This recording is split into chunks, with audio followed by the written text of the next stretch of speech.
Dan kita sambung bacaan dalam kitab lama, kitab hijau, muka surat 817 pada tajuk kecil catatan. Bismillahirrahmanirrahim. Assalamualaikum warahmatullahi wabarakatuh. Al-Fatihah. Bismillahirrahmanirrahim. Alhamdulillahi rabbil alamin. Ar-Rahmanir-Rahim. Maliki yaumiddin. Iyyaka na'budu wa iyyaka nasta'in. Ihdinas siratal mustaqim. Siratal ladzina an'amta 'alaihim ghairil maghdubi 'alaihim waladdallin. Alhamdulillahi rabbil alamin. Allazi hadana lihazal Islam wa ma kunna linahtadiya laula an hadana Allah. Ashhadu an la ilaha illallah wahdahu la syarika lah wa ashhadu anna Muhammadan abduhu wa rasuluh. Rabbana aftah bainana wa baina qaumina bil haqq wa anta khairul fatihin fasayakfikahumullah wa huwas sami'ul alim. Amma ba'd. Terima kasih pada pimpinan majlis pada pagi ini, Puan Hajah Salwa. Seterusnya yang kita raikan seluruh ahli jawatan kuasa kerja muslimat, muslimin dan muslimat yang dirahmati Allah sekalian. Alhamdulillahi ta'ala, kita memanjatkan kesyukuran kepada Allah Subhanahu wa ta'ala. Dengan keizinannya kita dapat sama-sama dipertemukan sekali lagi pada pagi ini. Alhamdulillah. Mudah-mudahan pertemuan kita mendapat kebaikan, rahmat dan keampunan Allah Subhanahu wa ta'ala, insya-Allah.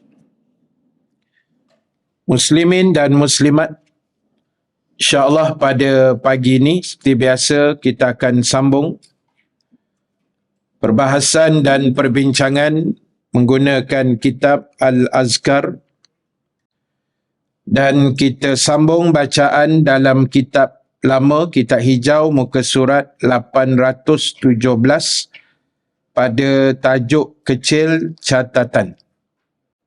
Kitab ibu-ibu 662. Ha?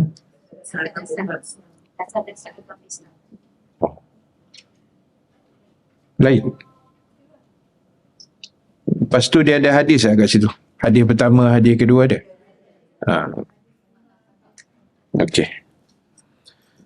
Muka surat 662 dan 817. Bismillahirrahmanirrahim. Pembicaraan ini adalah yang terakhir sekali.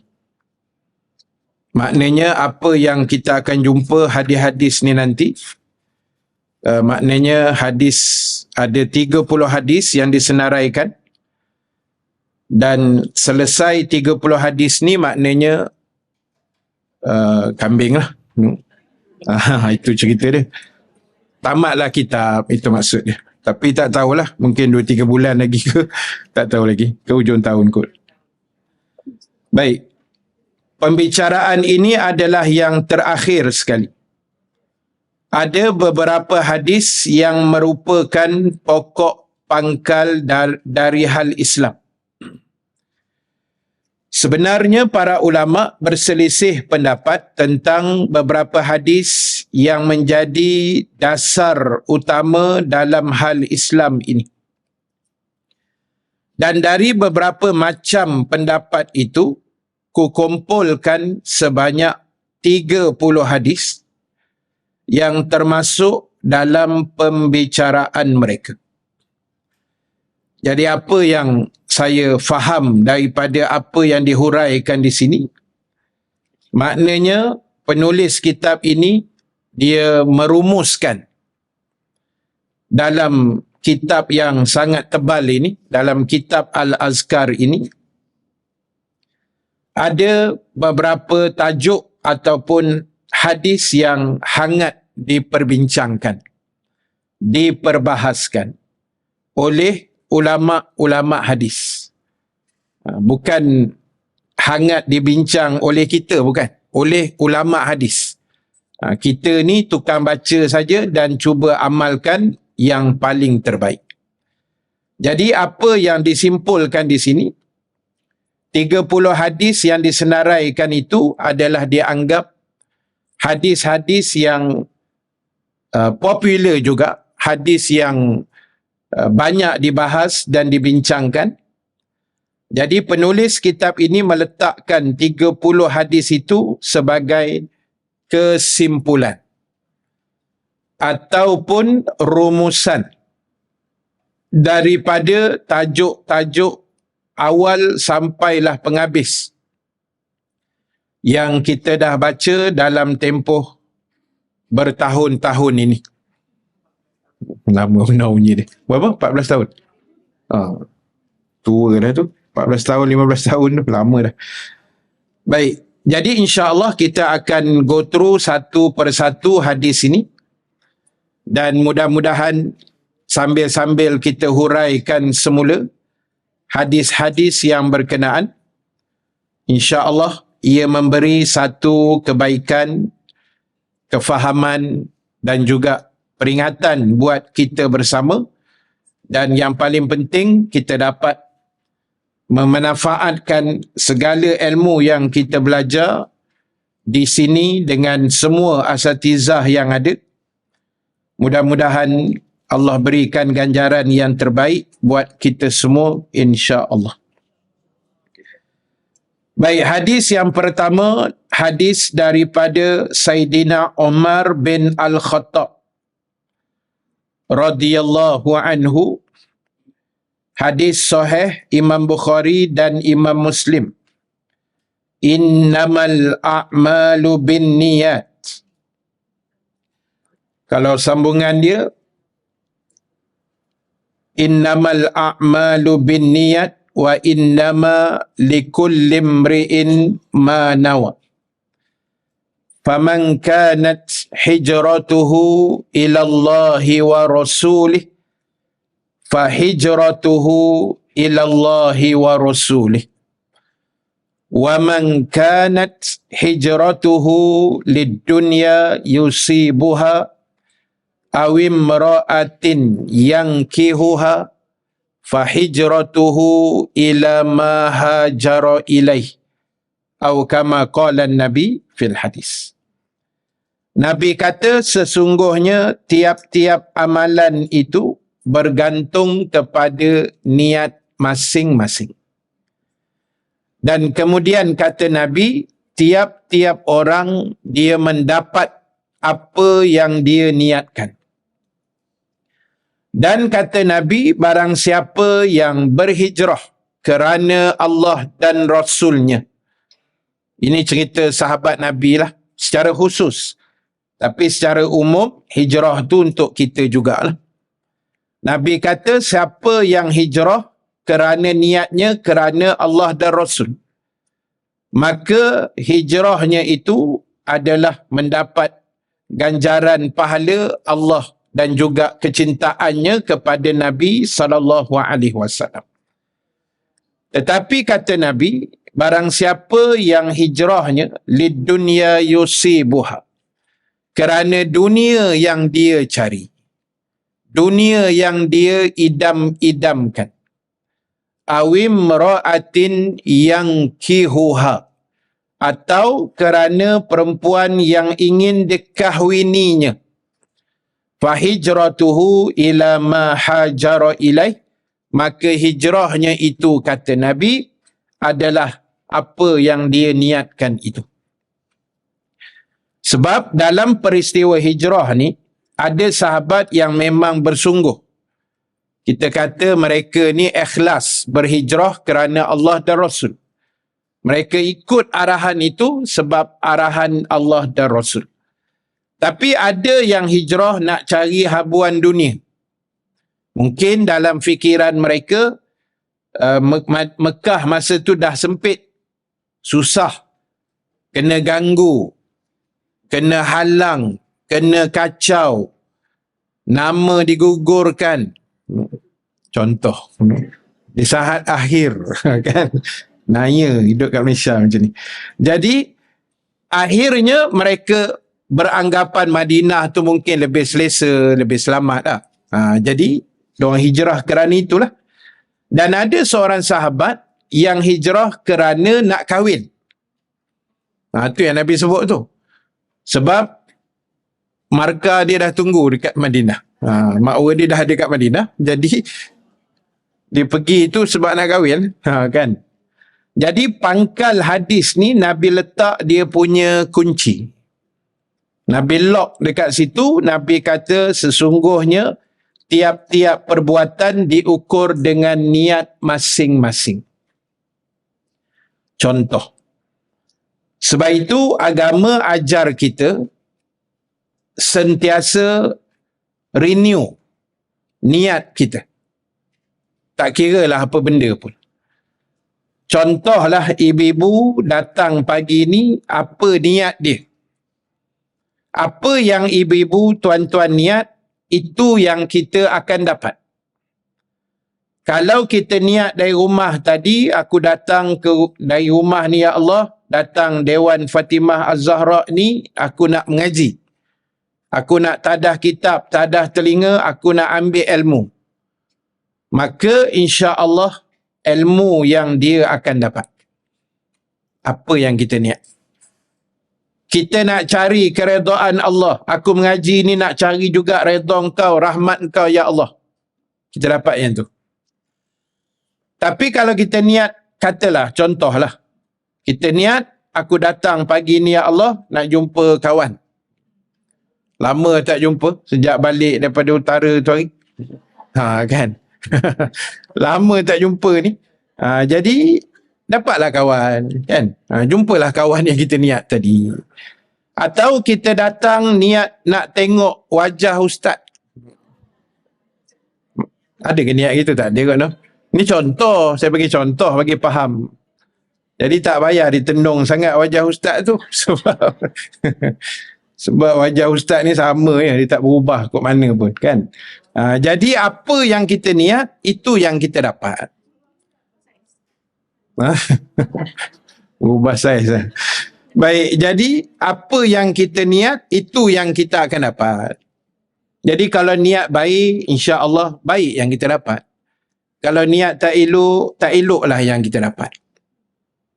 Ada juga manusia tapi mungkin insya-Allah tak ada kat sini lah. Kan? Dia datang kuliah bukan nak dengar sangat. Dia niat dia nak cari apa kesilapan ustaz. Ada? Ada. Tapi bukan kat sini lah. Kan? Dia cari ustaz ni kan bercakap politik ke tidak begitu. Dia cari. Niat dia itu. Tak tahu itu tugas dia ke, wallahualam lah. Tak tahulah. Tapi tak kisahlah. Tugas kami bercakap je. Kami akan bercakap selagi mana benda tu dibenarkan oleh agama dan undang-undang. Itu saja. Kita pun tahu dia punya aturan. Kan? Ini kita kuliah di masjid. Dalam masjid, dalam surau. Kita tahu skop apa yang kita nak sembang lah. Kita takkan masuk cerita yang luar-luar, yang politik. Tak ada, kita takkan masuk punya. Sebab kita tahu benda tu. Aturan dia bagaimana. Jaiz punya aturan macam mana. Syarat dia macam mana. Jadi, tak ada apa yang kita nak takut. Kan? Tapi kalau ada manusia yang berniat jahat, niat dia tu jahat, itu dia tanggung besok. Kita nak boleh buat apa dah kan. Manusia ni kita bukan boleh halang sangat. Halang-halang pun dia buat juga. Jadi biarlah. Yang penting, innamal a'malu binniyat. Nabi dah ingatkan kita. Apa juga kita buat, niatlah yang baik. Niat yang baik. kita petang-petang weekend ke apa, kita pergi exercise ataupun jogging ke berjalan kan. Kita niatlah nak bagi sihat, niat keluar peluh bagi sihat, bagi segar badan, kerana Allah, dapat pahala. Kan? Setiap langkah kita tu akan dapat pahala insya-Allah. Baik. Jadi itu ringkasan hadis yang pertama. Jadi apa pun pastikan niat kita mesti betul. Niat kita jangan terpesong. Jangan menyeleweng. Sebab benarlah apa yang Nabi sebut, innama likulli imri'in ma nawa. Manusia akan dapat apa yang dia niat. Macam saya pernah cerita pada ibu-ibu dulu, masa mula-mula kami terbang pergi ke Mesir pada tahun itu, 93, dan bila sampai, soalan pertama, bukan soalan, benda pertama yang diingatkan pada kami adalah perbetulkan niat. Abang-abang senior kita akan remind kita dalam program Suai Kenal tu. Dia kata adik-adik datang terbang beribu kilometer daripada Malaysia ke Mesir ni sangat jauh. Jadi betulkan niat datang Mesir. Niatnya mengaji. Niat dia cari ilmu. Niat dia nak menambah pengetahuan, menambah iman. Itu niat dia. Diingatkan selalu.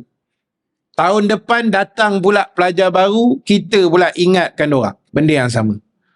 Tapi di celah tu, saya pernah cerita dulu, ada yang salah niat. Niat utama dia melancong. Bersia-sia. Bukan nak mengaji. Kita dah tegur dah. Kita kata, kau jangan, kena betul niat balik. Tak apa bang, kita okey je. Last sekali, kuliah tak datang. Kelas-kelas dekat universiti dia tak datang. Pasal niat melancong. Niat mengaji tu dah kemudian kan. Niat nak jumpa tu pak saudara kat piramid. Nak jumpa Firaun kan. Jadi salah niat, akhirnya setahun saja. Lepas tu dia balik. Tak habis. Pasal salah niat kan. Dah puas melancong setahun, balik lah. Jadi rugilah kan. Kita mak ayah susah cari duit, penat-penat. Jadi kena hargailah semua tu.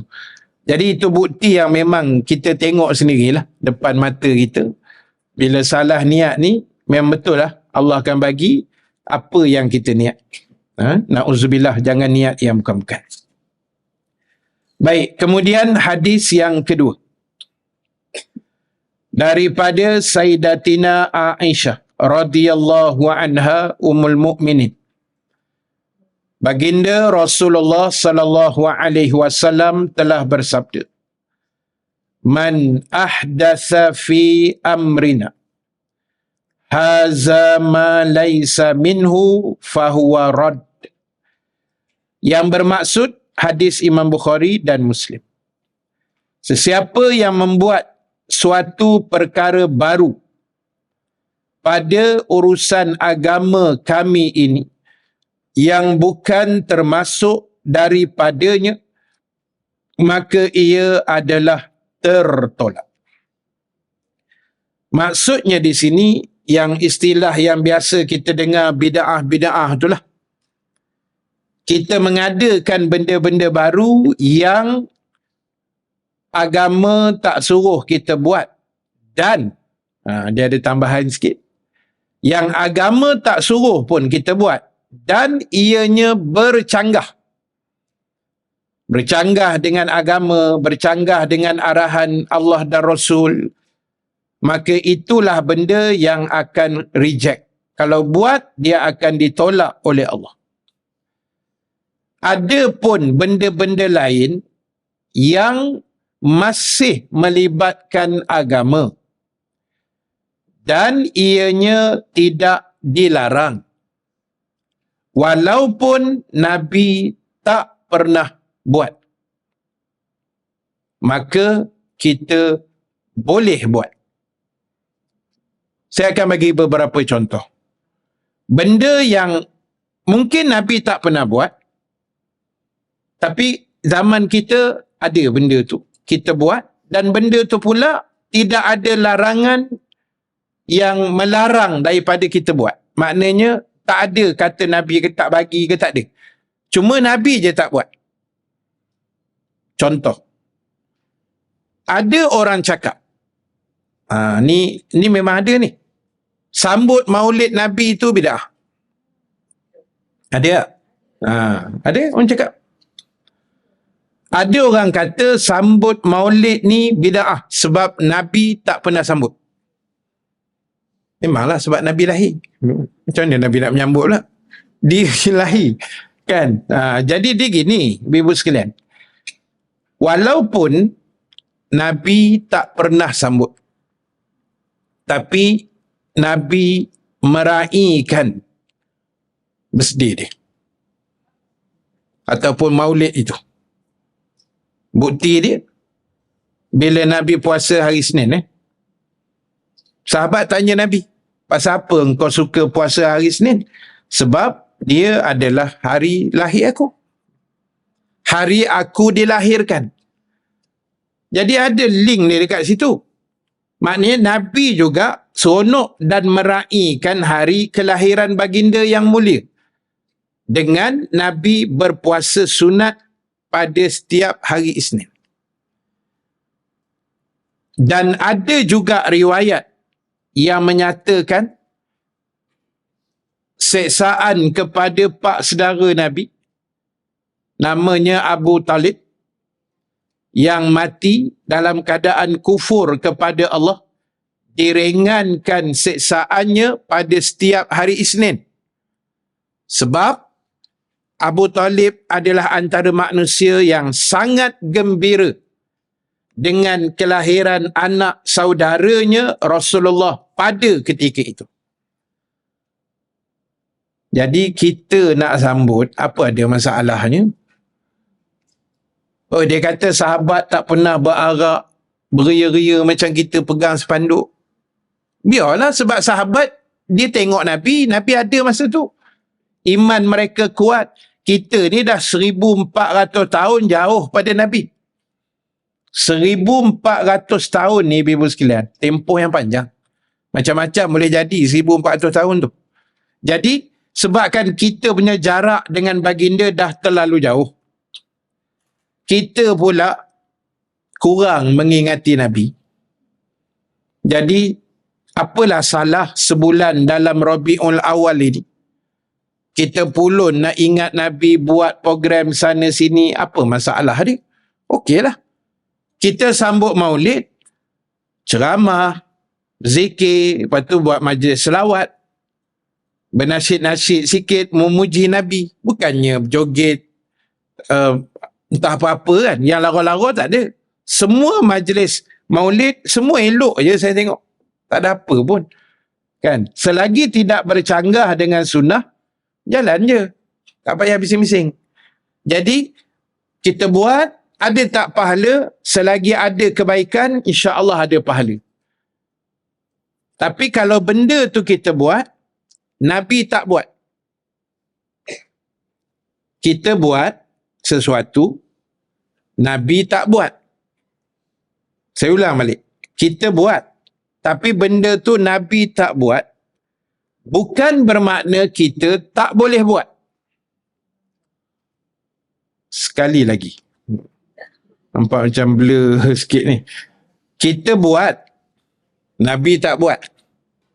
Bukan bermakna kita tak boleh buat dek kerana Nabi tak buat. Contoh, baca Yasin malam Jumaat. Nabi buat? Nabi tak buat. Yang Nabi suruh apa? Baca Al-Kahfi. Kan? Malam Jumaat, pagi Jumaat, petang Jumaat tu. Tapi ni kita baca Yasin okey ke Ustaz? Okey? Mana datang baca Yasin malam Jumaat? Ulama dulu-dulu. Ulama Nusantara kita ni, baca Yasin malam Jumaat ni ibu, orang Melayu je. Arab tak ada baca Yasin malam Jumaat. Kan? Orang Melayu ni memang meraihkan sungguh malam Jumaat. Sebab apa? Sebab ulama dulu dia fikir begini. Kalau mengikut pandangan Imam Asy-Syafi'i rahimallahu ta'ala, Imam Syafi'i kata, salah satu malam mustajab doa, malam mulia adalah malam Jumaat. Malam Jumaat ni malam mustajab doa. Jadi bila malam tu malam mustajab doa, malam yang mulia, maka ulama letaklah satu aturan. Aturan tu bukanlah wajib. Dia letak garis panduan saja. Jadi ulama dulu pun setiap kali malam Jumaat, daripada buat benda entah apa-apa, baca Yasin. Daripada buat benda entah apa-apa, setiap kali malam Jumaat, baca Yasin. Baca Yasin. Lepas tu kadang tambah sikit tahlil arwah ke apa, tak kisahlah. Boleh, tak ada apa. Kita dapat pahala baca Yasin. Sebab Yasin tu sebahagian daripada Quran. Kita dapat pula pahala berlonggok ramai-ramai dalam satu majlis. Kita dapat juga pahala bersalam-salaman selepas majlis. Banyak pahala tu. Cuma tak dapat pahala mengikut sunnah. Itu je. Tapi selama benda tu tak bercanggah, tak ada apa. Malam nisfu Syakban, baca Yasin 3 kali, lagi hebat. 3 round terus baca Yasin nak. Nisfu Syakban kan? Nabi tak buat. Mana datang? Ulama dulu juga. Sebab malam tu malam mulia. Daripada merapu tak ketahuan, baca Yasin. 3 kali pun boleh, sekali pun tak apa, tak baca pun okey. Ikut kita. Dah. Ini benda ni, Ibu, kena betul-betul clear. Kena betul-betul faham. Supaya kita tak berbalah. Yang jadi masalah ni, geng-geng yang suka membidaahkan orang ni, kau tak nak buat, tak payahlah halang orang lain nak buat. Itu kunci dia sebenarnya. Kan? Saya tak nak baca kunut, dia kata. Tak nak baca, kau tak payahlah baca. Orang lain nak baca, suka hati dia lah. Sebab hujah membaca kunut ni ada. Mazhab kita, baca kunut tu sunat. Mazhab lain, kita pergi Mekah, mana ada baca kunut? Kan? Dah, apa masalah? Kau tak nak buat, lepas tu kau marah orang lain buat. Itu satu penyakit dalam hati nama dia. Jadi sebab itulah ibu-ibu sekalian, kita pegang gini je.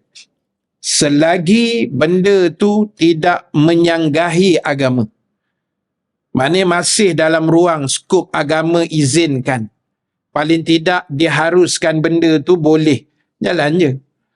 Kalau dia bertepatan dengan sunnah, maka kita dapat pahala tambahan mengikut sunnah Nabi. Kalau ianya tak ada sunnah, tapi benda baik, kita tetap dapat pahala. Katalah ibu-ibu baca surah Al-Mulk pukul 12 tengah hari. Nabi suruh baca bila? Dah? Berusaha ke baca 12 tengah hari? Tak ada kan? Susah betul nak faham. Ibu-ibu faham dah ni cerita yang puak-puak yang suka membida'ahkan orang tu kan? Dia susah nak faham. Dan Nabi kata Al-Mulk ni sunat dibaca malam. Selamat azab kubur apa semualah. Tiba-tiba malam ni tak sempat Ustaz. Saya begitu tak larat nak tidur awal lah. Lepas isyak boom terus. Baca pukul 12. Baca je dapat pahala Al-Mulk. Tak ada masalah pun. Cuma tak dapat sunnah baca malam. Itu je. Ini semua Nabi tak buat, kita tak boleh buat. Kenduri tahlil Nabi tak boleh, tak pernah buat, kita tak boleh buat. Kenduri, jamu orang makan tau. Kenduri ni maknanya jamu orang lain makan. Dapat pahala ibu-ibu sekalian. Tak payah cerita kenduri lah. Ibu-ibu belanja saya makan pun dapat pahala. Macam nak suruh je kan. Apatah lagi kita belanja satu dewan ya, makan. Lagi besar pahala kan. Jadi tak payah. Puak-puak ni lantak ke dia lah. Penat cakap, dia tak mau dengar. Dia rasa dialah yang terpaling sunnah. Kan? Itulah tu. Rasa dia je betul. Saya hangat hati kat sunnah ni kan. Geram je pagi ni. Kena pula tajuk macam ni kan. Jadi semua tak boleh. Jadi kita lantak ke dia lah. Kita buat saja, pegang dua je. Selagi tak bercanggah dengan agama dan tak melanggar undang-undang Malaysia. Dah, jalan. Kan? Kita nak buat malam berselawat ke, Selangor berselawat ke, Subanjaya berselawat ke, buatlah. Kan? Selagi tak bercanggah, selagi memuji Allah Rasul, kan, mendekatkan manusia yang hadir itu kepada Allah dan Rasul, dah, jalan. Orang kata ni lantak lah. Tak larat lah kita nak dengar orang kata buat sakit jantung. Kan? Kita biar je lah. Yang penting, aku dah mengaji, aku dah jumpa dah hadis ni, huraian dia begini, Alhamdulillah.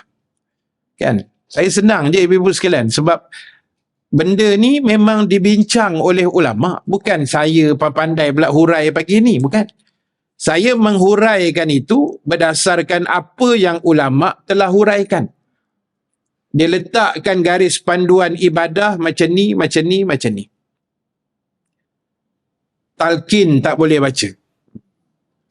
Dia kata bid'ah. Nabi tak pernah baca talqin. Okey? Tak nak baca. Tanam, balik. Apa dia masalah kan? Kau tanam, bungkus-bungkus, tanam, balik. Dah. Balik lah. Biar je kubur tu kat situ. Tapi kalau nak baca, boleh. Boleh. Imam Syafi'i kata sunat. Baca talqin di kubur ni Imam Syafi'i kata sunat. Dia menjadi serampang dua mata. Mana dalil Imam Syafi'i ambil? Ada dalil. Imam Syafi'i ni bukan dia main tembak ikut suka. Imam mazhab. Dia bukan macam kawan kita, Encik Syafi'i. Tu nama lelaki kita kan. Abang PE. Ini imam mazhab tau. Bukan imam masjid. Imam mazhab. Imam besar. Imam Syafi'i dia ada hujah meletakkan elok ditalkinkan mayat itu. Hujah dia ketika perang Badar. Ingat hujah ni baik-baik. Senang ibu-ibu nak cerita ke orang yang tak nak talqin. Kan? Hujah dia ketika perang Badar. Bila Nabi arahkan satu orang sahabat, masa nak pergi perang tu, saya tak ingat nama sahabat tu, tapi Nabi pesan pada dia, kamu cari Abu Jahal saja. Jangan orang lain, jangan usik. Kau cari Abu Jahal sampai dapat, tetak leher dia bagi putus. Lepas tu, jumpa aku. Lalu dalam kecamuk perang Badar, akhirnya sahabat tu dapat penggal kepala Abu Jahal. Lalu habis perang, dia jumpa Nabi, dia bawa kepala yang dah putus. Dia pegang itu. Pegang rambut Abu Jahal tu. Ni, wahai Rasulullah, ni dia Abu Jahal, aku dah settle dah amanah yang kau bagi padaku. Lalu Nabi bersabda, sambil menunjuk kepada kepala Abu Jahal yang dah putus tadi. Maknanya Abu Jahal tu dah mati kan? Okey. Nabi tunjuk, sambil Nabi tunjuk kat kepala Abu Jahal tu, Nabi kata, haza Fir'aun, hazihil ummah. Itu bukan main-main punya ucapan tu. Nabi kata, inilah Fir'aun. Padahal itu Abu Jahal. Tapi Nabi kata, inilah dia Fir'aun bagi umat ini. Tiap-tiap umat ada Fir'aunnya masing-masing. Walaupun Fir'aun sebenar tu, zaman Nabi Musa tu lah, pak angkat dia tu, yang jahat sangat tu. Tapi sebab setiap zaman ni ada manusia yang berperangai macam Fir'aun. Dan zaman Nabi, Fir'aunnya adalah Abu Jahal. Zaman 2023, cari sendiri. Aku pun tak tahu siapa. Kang main pandai-pandai kang, salah pula. Jadi, Nabi kata, inilah Fir'aun bagi umat ini. Habis Nabi cakap, sahabat tanya. Sahabat tanya, wahai Rasulullah, beria benar kau cakap Abu Jahal tu Fir'aun? Dia dah mati. Dia dengar tak apa yang kau cakap? Itu soalan dia. Kan pegang kepala je, dia dah mati lah. Tapi kau main tunjuk-tunjuk kat muka dia, lepas tu cakap dia Fir'aun bagi umat ini. Dia dengar ke tidak? Lalu Nabi menjawab, jawapan Nabi inilah yang dipegang oleh Imam Syafi'i yang menggalakkan kita untuk buat talqin di atas kubur. Nabi jawab, dia, yakni Abu Jahal yang dah mati tu, lebih mendengar dari kamu yang masih hidup. Habis, apa hujah lagi kita nak pakai? Nabi kata dia, iaitu Abu Jahal dah mati tu, lebih dengar aku cakap tadi daripada korang yang hidup. Jadi berdasarkan jawapan baginda yang mulia, Imam Syafi'i letakkan hukum sunat kita talqin atas kubur sebab serampang dua mata. Pertama, untuk si mati yang dalam kubur tadi tu. Dia dengar. Sebab Nabi kata, Abu Jahal dengar. Walaupun dia dah mati kan. Yang kedua, untuk yang hidup, waris yang datang atas kubur. Jadi sebab itu saya pernah cerita banyak kali dah. Kalau ada kematian, kalau ada peluang suruh talqin, saya tak lepas. Memang saya, orang kata, ambil lah peluang tu kan. Dan saya punya talqin, dia balon lah. Balon. Dia tak ada skrip. No skrip lah. Kalau orang tua-tua dulu kampung-kampung kan ada skrip kan. Dia kata apa? Wahai sepolan ben sepolan, sebentar nanti akan datang dua malaikat kepada kamu. Maka janganlah kamu takut dan gemetar. Si mati kata, kau duduk atas bolehlah sembang. Cuba turun tengok. Kan? Jangan takut, kata Tok Imam. Jangan kamu takut dan gementar. Macam berani benar Pak Imam tu kan. Yalah, itu skrip. Boleh baca je lah. Yang menanggung kat bawah tu mau tak takut tuan-tuan. Kalau hidup melawan agama je, mau tak takut dalam tu. Malaikat Munkar Nakir ni kulit hitam legap, mata warna biru, suara macam peti.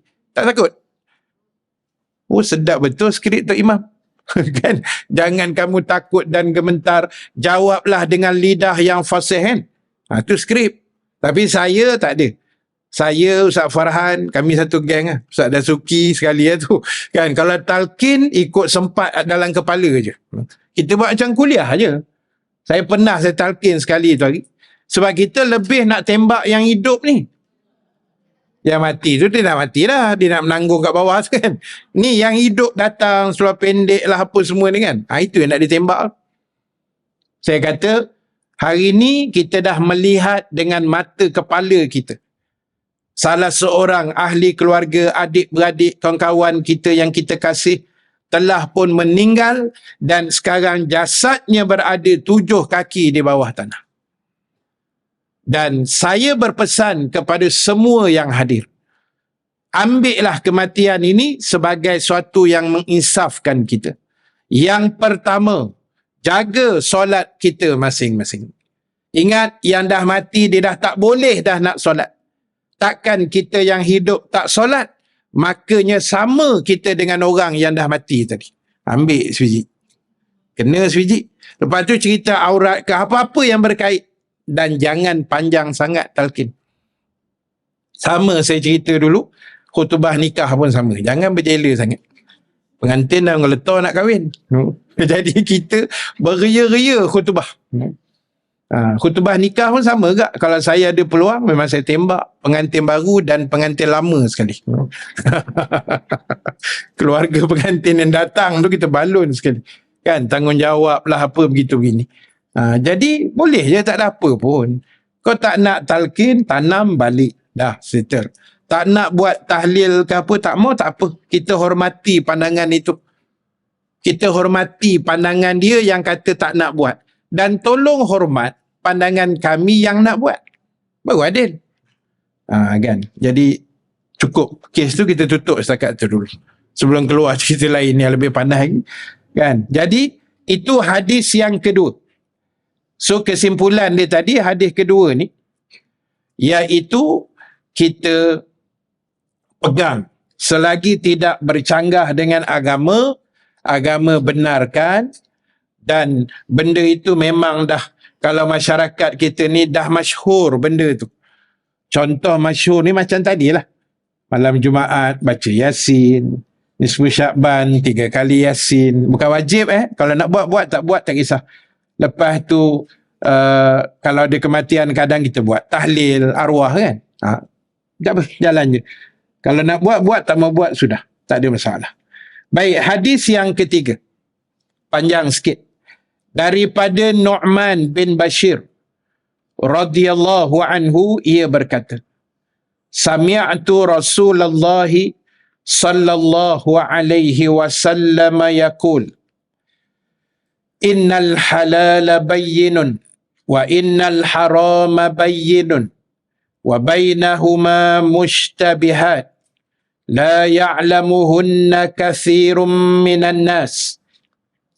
Faman ittaqa syubhah istabra'a lidinihi wa irdihi wa man waqa'a fi syubhati faqad waqa'a fil haram karra'i yar'a hawla al-hima yushikun ay yaqa'a fihi ala wa inna likulli malikin hima wa ala wa inna himallahi maharimuh ala wa inna fil jasadi mudghah Iza salahal jasadu kulluh wa iza fasadal jasadu kulluh ala wahiyal qalb.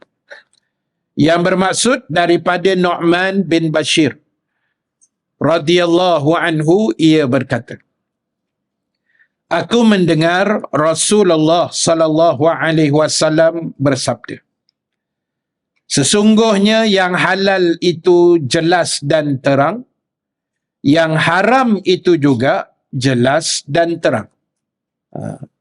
Jadi benda halal dan haram itu semuanya jelas dan terang. Hukum makan nasi halal itu jelas. Hukum makan babi dengan sengaja itu haram. Itu jelas. Arak itu haram. Jelas. Makanan lain yang elok semua halal. Itu semua jelas kata Nabi. Akan tetapi di antara keduanya, antara halal dengan haram, halal terang, haram pun terang. Antara keduanya, halal dan haram, dipanggil halam. Kan? Di dua tengah-tengah. Halal dan haram dipanggil halam.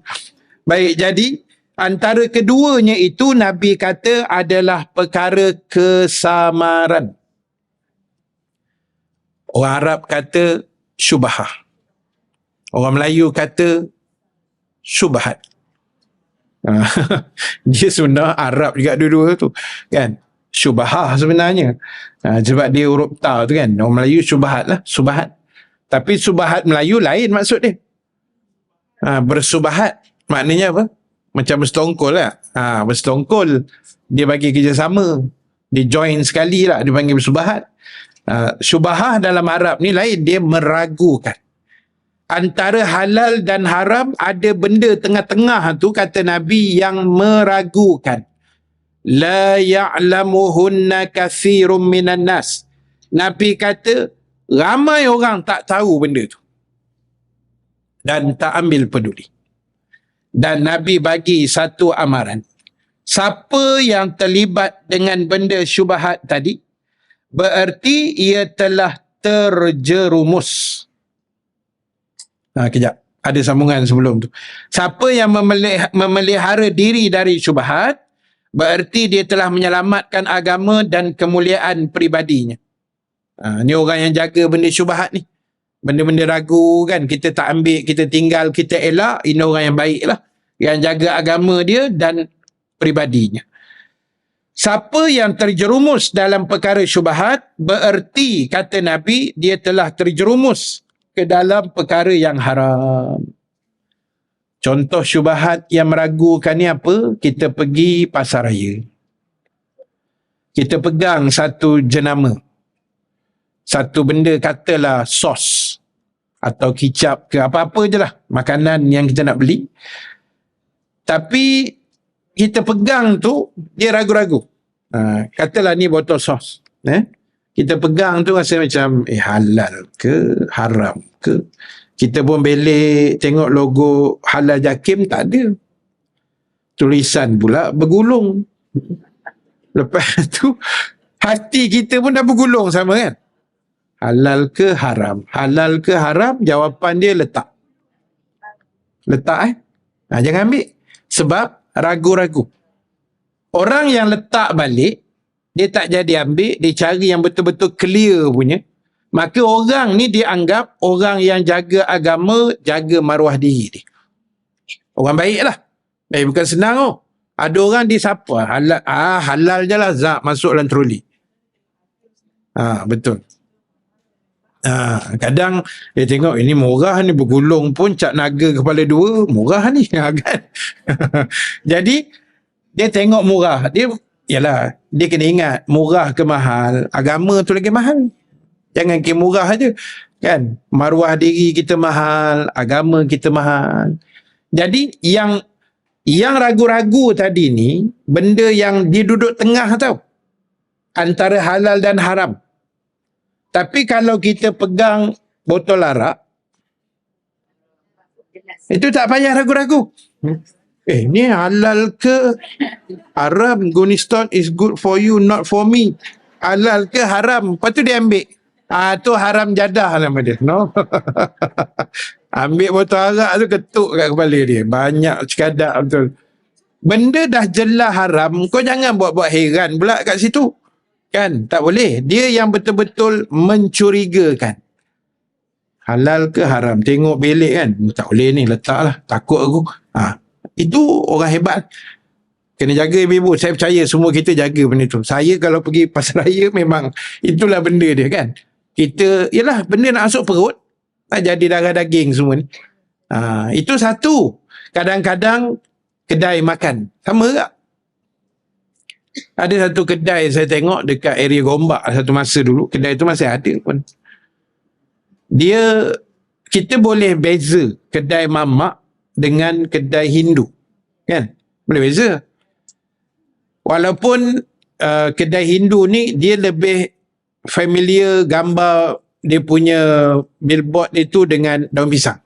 Betul tapi walaupun begitu, tak semualah yang daun pisang tu kita boleh masuk. Tengok juga dalaman dia, pekerja dia apa semua tak. Tapi ada satu kedai ni sah-sah Hindu, ibu-ibu sekalian. Memang gambar daun pisang kan, sah-sah Hindunya. Tapi ada gak orang Melayu yang masuk minum? Dia kata tak apa Ustaz, yang tukang buat tu pun dia bukan letak babi dalam teh tarik kita tu, katanya. Tapi kau gamak boleh telan tak? Kalau saya memang lalu pun saya seram. Lalu pun kita kalau boleh kona jalan lain tak. Kita tak nak benda-benda tu sebab dia ada kecurigaan dekat situ. Sebab dia pun Muslim apa semua kan. Jadi berlambak lagi kedai-kedai orang Melayu Islam kita yang ada, ataupun mamak yang betul-betul Islam. Jadi kita pergilah. Padahal selang berapa kedai je daripada situ, jalan kaki pun sampai. Ada satu restoran kat belah Gombak, dia famous lah. Dia nama dia Restoran Takwa. Mamak. Nama tu pun dah betul lah. Kan? Lagi hebatnya kedai Restoran Takwa ni, pertama dia tak ada TV. Yang kedua, dia buka Quran 24 jam. Yang ketiga, dia tak ada jual rokok. Rokok ni kan ada perbahasan. Haram, paling kuat ulama kata haram. Tapi orang hisab dia kata makruh. Nak selamatkan diri dia kan. Jadi tu masing-masing aku dah beritahu dah benda ni kan. Jadi kedai tu 24 jam pasang Quran, TV pun tak ada, rokok tak jual. Dan pekerja dia pun kita pernah jumpa segi sembahyang Jumaat, sembahyang tarawih apa semualah. Jadi kan clear benda tu. Pergilah makan dekat Seri Gombak. Dah tersebut lah nama tempat dia kan. Kat Seri Gombak lah. Jalan kaki sikit lagi jumpa kedai Hindu satu lagi tu. Kat situ juga. Jadi macam malam besok. Malam besok saya kuliah di surau di Seri Gombak lah. Selalu lepas kuliah, Ustaz, jom takwa. Selalu gitu. Lepas kuliah ni ibu tengok lepas isyak, penuh geng kopiah semua dalam tu. Dia menambah takwa dan kolesterol. No? Kena tarik apa semua kan. Roti canai malam. Jadi Itu pun nak kena jaga. Kedai-kedai makan ke apa benda lah, kita kena jaga. Sebab Nabi kata orang yang jaga syubhah ni, dia jaga agama. Dia takkan ambil, dia cuba elak benda tu. Sebab Nabi dah beritahu, siapa yang terjerumus dalam syubhat ni, bimbang-bimbang, dia dah termasuk dalam perangkap yang haram. Sama seperti seorang pengembala, kata Nabi, yang bawa binatang gembalaannya di sekitar satu tempat yang terlarang. Amat dikhawatirkan binatangnya memakan rumput-rumput yang subur di situ. Maksud dia gini, katalah saya pengembala kambing. Ada kambing 100 ekor. Saya bawa pergi gembala, tiba-tiba di satu kawasan tu ada kawasan larangan. Ditulis situ prohibited area. Gambar orang pegang senapang, tembak. Yang selalu dia buat gambar tu kan. Jarang buat gambar pegang kitab Al-Azkar kat situ. Dia mesti bubuh gambar orang pegang senapang. Kan? Kawasan larangan, kau masuk kena tembak kan. Jadi kita ni mengembala bawa kambing tu tepi-tepi pagar tu. Sempadan. Jadi Nabi kata, adakah saya yang katalah pengembala tu boleh jamin kambing saya tak boleh cross? Tak boleh. Takut terbabas kambing. Kambing bukan kerti apa benda pun kan. Jadi Nabi kata sama macam pengembala. Dia pergi mengembala di kawasan sempadan larangan. Nabi kata tak boleh jamin kambing dia tak lompat pergi kawasan tu. Tak boleh. Jadi bimbang. Syubhah ni dia duduk kawasan larangan tadi tu, tengah-tengah. Takut-takut, boom, terlajak kan. Itu yang Nabi takut. Itu yang Nabi pesan pada kita. Dan kata Nabi, ketahuilah bahawa tiap-tiap raja itu ada tempat larangannya. Ketahuilah bahawa larangan Allah adalah segala yang diharamkannya. Ingat, larangan Allah adalah segala yang Allah haramkan. Itulah larangan dia yang kita kena jaga. Jangan kita cross border larangan tu. Jangan kita melepasi. Dan ketahuilah, kata Nabi, di dalam jasad kita ini ada segumpal darah. Mudrah. Ada segumpal darah. Apabila ia baik, maka baiklah seluruh jasadnya itu. Dan apabila ia rosak ketulan darah itu, maka rosaklah seluruh jasadnya. Ketahuilah, kata Nabi, itu adalah hati manusia. Itu adalah qalbun, hati kita. Jadi ingat, apa pun yang kita buat di atas muka bumi pada hari ini, semuanya terbit daripada hati kita sendiri. Terbit daripada hati nurani kita. Kalau hati itu baik, maka baiklah apa yang akan dilahirkan oleh hati. Baiklah niat-niat dia. Baiklah perlakuannya. Ibu-ibu datang pagi ni sebab hati yang suruh. Hati yang suruh datang. Kita bangkit subuh tadi lepas zikir wirid semua. Oh, hari ni macam biasalah. Ada kuliah pagi ni aku nak datang. Hati yang suruh datang. Yang tak datang pun sama juga. Hati yang kata tak payah datang. Bukan saja tak datang. Mungkin dia ada urusan lain, tak apalah. Tapi kalau saja tak datang pun sama ke? Hati kata tak payahlah. Ustaz Rahim Nasir tu. Selalu hari-hari tengok live TikTok muka dia, tak ada muka lain, nyampah pula kan. Yang minggu ni kita rehat lah, tak payahlah tengok muka ustaz tu. Tak datang kan. Baik buruk hati. Sebab itu orang tak kata fizikal kita, tak. Orang tembak hati kita. Kita beritahu kat anak kita, kau tengok pakcik sebelah tu. Baik hati ni.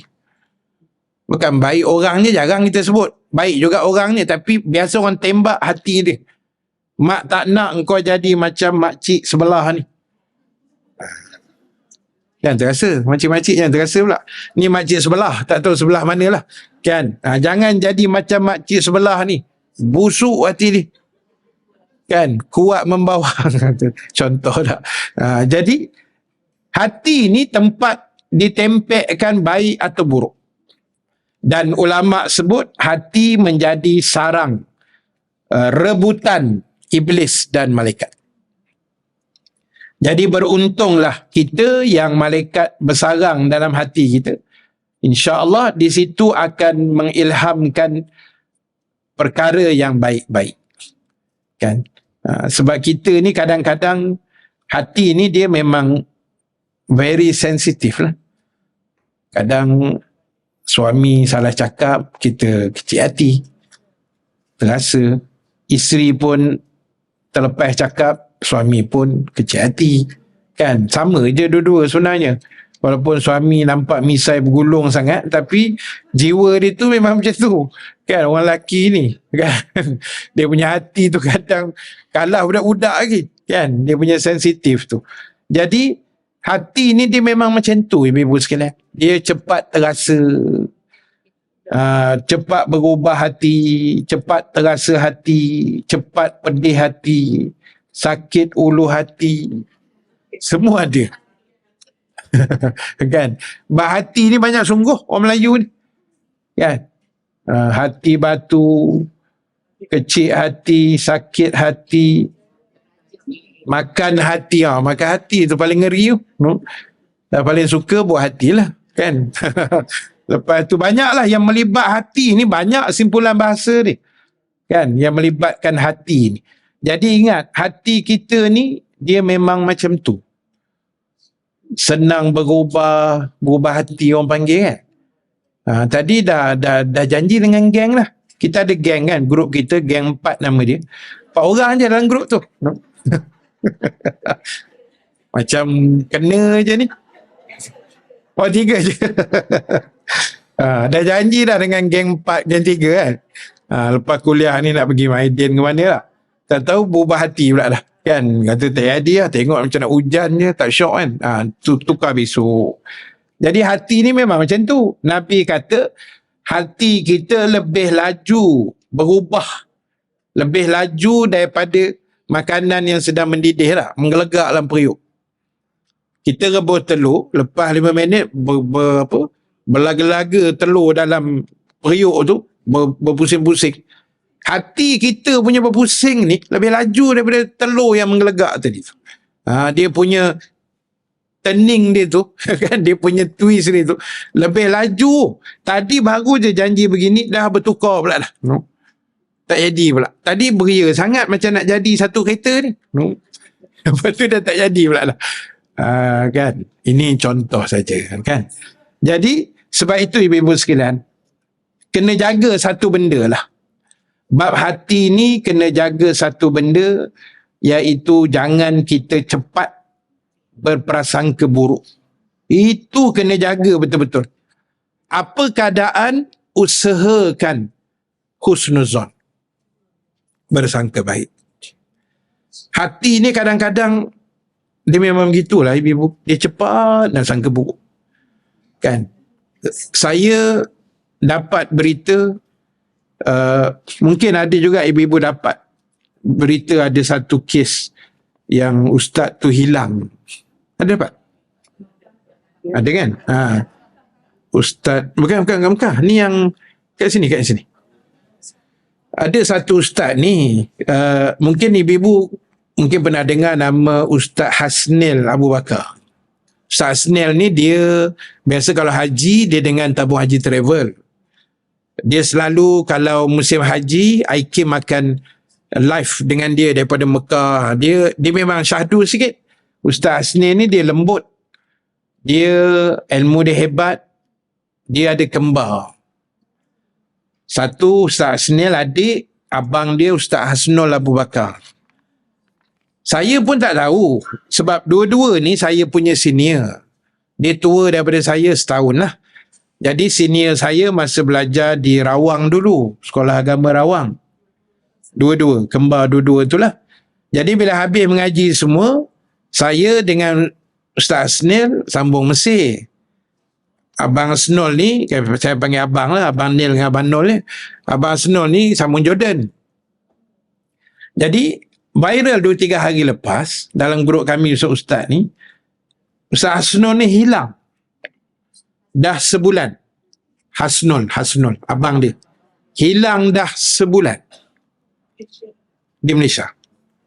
Jadi sebulan tu maksud dia hilang tu tak ada khabar berita. Tak tahu dia lepas ke mana, tak ada info, tak ada WhatsApp, tak berbalas. Kawan-kawan hantar pun tunjuk yang dah sebulan lebih punya WhatsApp. Last communicate tu kan. Jadi pakar-pakar viral, pakar-pakar doa, kita pun doakan juga, minta lah Allah Ta'ala tunjuk ni. Kan, takutlah bila hilang-hilang sebulan ni tak tahu lepas ke mana ke. Tak tahu apa benda yang terjadi. Dan Alhamdulillah semalam jumpa. Saya dapat info tu dah jumpa.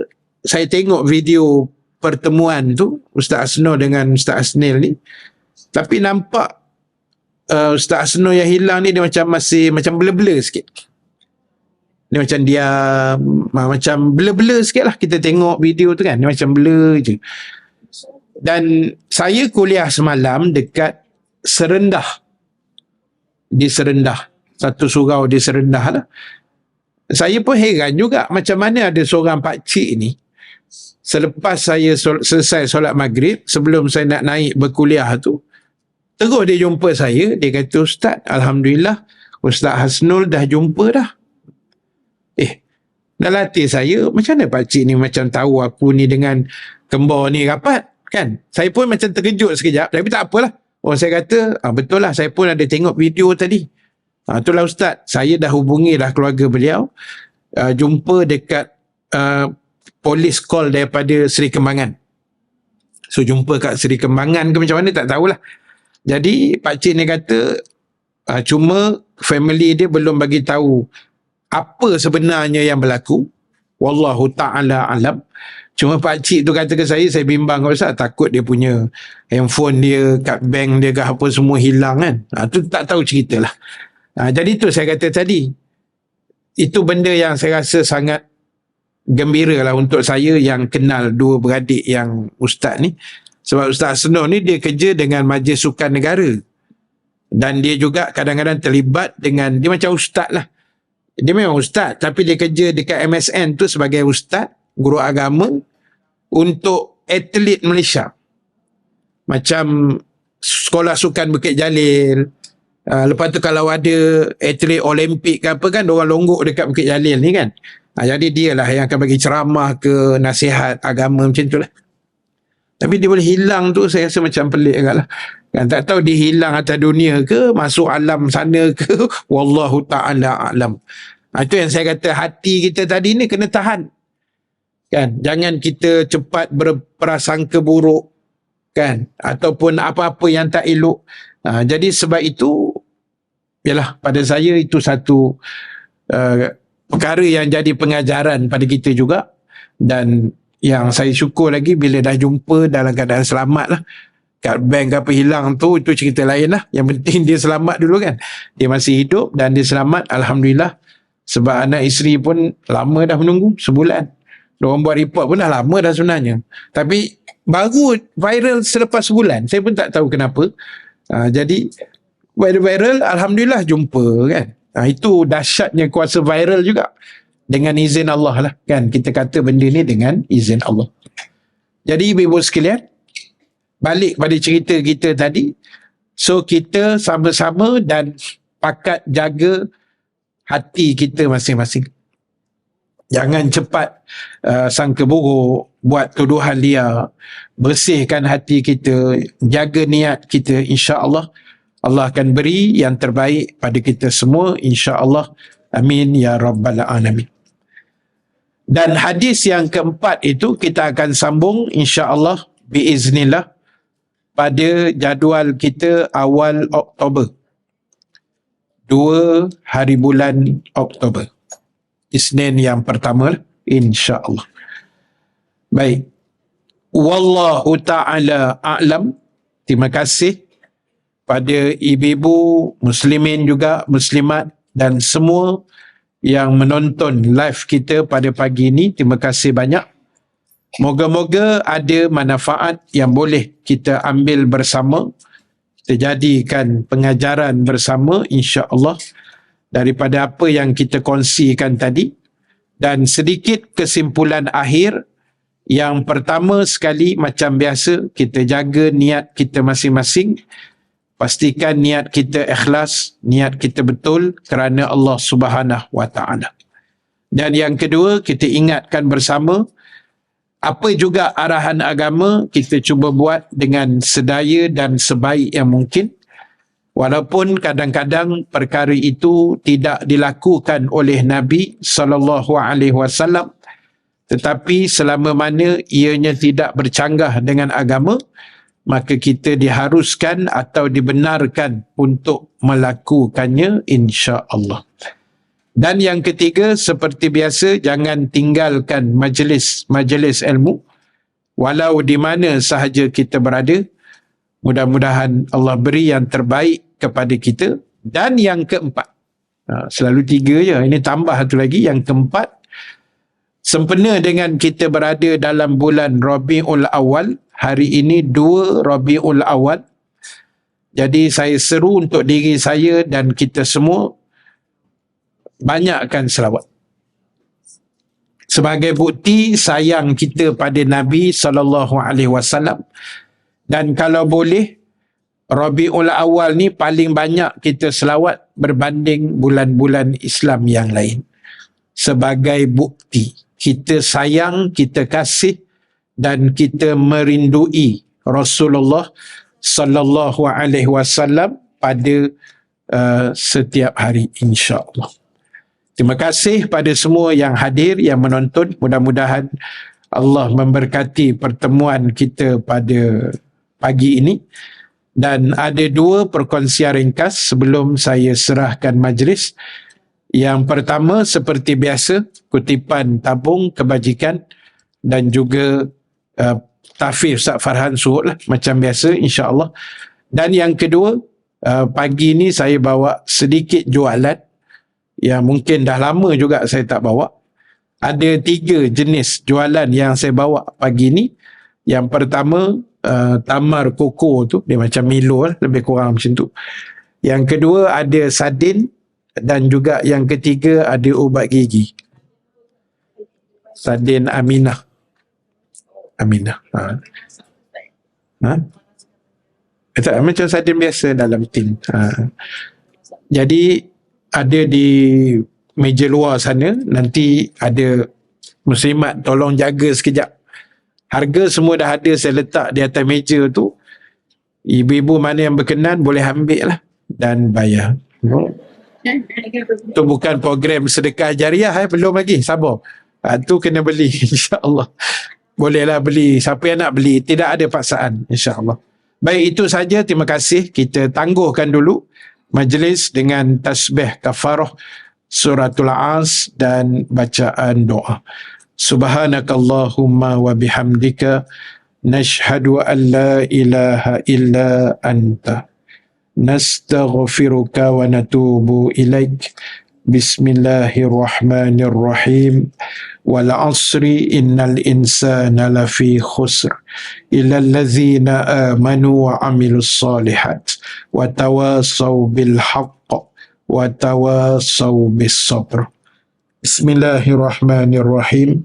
Alhamdulillahi rabbil alamin. Wassalatu wassalamu ala asyrafil anbiya'i wal mursalin wa ala alihi wa sahbihi ajma'in. Allahumma ja'al jam'ana haza jam'an marhuma wa tafarruqana min ba'dihi tafarruqan ma'suma wa la taj'alillahumma fina شقيا ولا محروما ولا مترودا وصلى الله على سيدنا محمد والحمد لله رب العالمين. السلام عليكم ورحمة الله وبركاته.